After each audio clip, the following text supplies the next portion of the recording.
আসসালামু আলাইকুম সম্মানিত দর্শক মণ্ডলী, দেশ কিংবা দেশের বাইরে যে যেখান থেকে এই মুহূর্তে আমার এই ভিডিওটি প্লে করেছেন সকলকে জানাই আন্তরিক শুভেচ্ছা ও অভিনন্দন।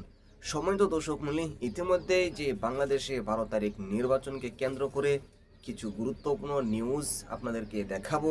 এই ভিডিওতে দেখতে পারলে বুঝতে পারবেন আসলে মূল বিষয় কি হতে যাচ্ছে। তো বিস্তারিত দেখতে পারবেন, তাই না টেনে ধৈর্য সহকারে সম্পূর্ণ ভিডিওগুলো দেখবেন। যদি চ্যানেলে নতুন হয়ে থাকেন চ্যানেলটিকে সাবস্ক্রাইব করে পাশে থাকা বেল আইকনটি অন করে দেবেন পরবর্তী ভিডিওর জন্য। প্রিয় দর্শক, তাহলে আসুন গুরুত্বপূর্ণ ভিডিওটি দেখে আসি। সাদ্দাম হোসেন ছাত্রলীগের একজন কর্মী ছিল।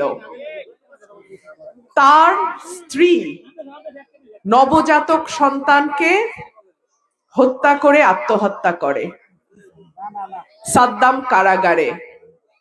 তাকে একদিনের জন্য বের করে আনবে এমন কোনো নেতা ছিল না। তাকে প্যারোলে বের করে নাই। তার স্ত্রী এবং সন্তানের মৃতদেহ কারাগারে গিয়ে সে 5 মিনিটের জন্য দেখতে পেরেছে। যাদের পেছনে সাদ্দামের মতন কর্মীরা গত 15 বছর রাজনীতি করেছে, যাদেরকে সাদ্দামের মতো কর্মীরা নেতা বানিয়েছে, তারা কিন্তু সাদ্দামের পরিবারের খবর নেয় নাই। সাদ্দাম হয়তো ছাত্রলীগ করত, কিন্তু ছাত্র দলেও তো এমন কর্মী ছিল 15 বছর।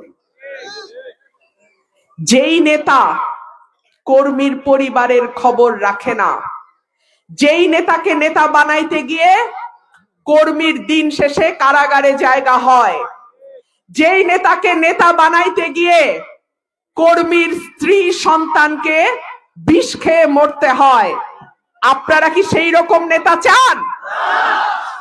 গত 15 বছর কুতুব, বড় বড় কুতুব বিএনপির মোবাইল টেলিফোন বন্ধ, নম্বর বিদেশি, কর্মীরা সেই নম্বর জানে না। ঠিক কি ঠিক না? কাকে পাইছিলেন তখন?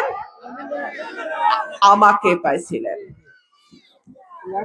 নেতা বাছার সময়ও সাবধানে বাইছেন।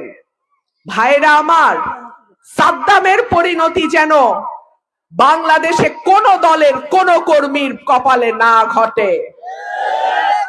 আরেকটা ঘটনা বলি, আওয়ামী লীগেরটা বললাম, বিএনপিরটা বলি।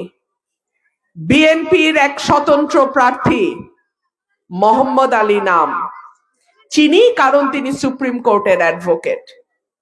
স্বতন্ত্র দাঁড়াইলো, নেতা কর্মীরা যান জীবন দিয়ে খাটলো, কাউকে কিছু না বলা কালকে আসন ছাইরা ঢাকায় চলে গেছে। এইরকম নেতা চান? আমার কর্মীর একটা পশম ধরার আগে আমার রক্তের উপর দিয়ে যাইতে হবে। আমার বাবা নাই, ভাই বোন নাই, আমার আপনারা ছাড়া কেউ নাই। সুতরাং আমার জীবন থাকতে আমি সরকারি দল যাই আর বিরোধী দলে যাই আর স্বতন্ত্র থাকি, আমার কর্মীর একটা পশমে কেউ হাত দিতে পারবে না। প্রিয় দর্শক, আশা করি সম্পূর্ণ ভিডিওগুলো দেখলেন। ভিডিওতে যে বিষয়গুলো দেখলেন এই বিষয় নিয়ে আপনাদের কি মনে হয়, আপনাদের কোনো মতামত থাকলে অবশ্যই আপনাদের মূল্যবান মতামতগুলো কমেন্টে জানিয়ে দেবেন। এমনকি এই বিষয়ে আরও গুরুত্বপূর্ণ আপডেট পেতে হলে অবশ্যই চ্যানেলটিকে সাবস্ক্রাইব করে পাশে থাকা বেল আইকনটি অন করে রাখবেন। তাহলে আজকের মতো এখানে শেষ করছি, আবার দেখা হচ্ছে অন্য ভিডিওতে। সেই পর্যন্ত সকলে ভালো থাকুন, সুস্থ থাকুন। আসসালামু আলাইকুম।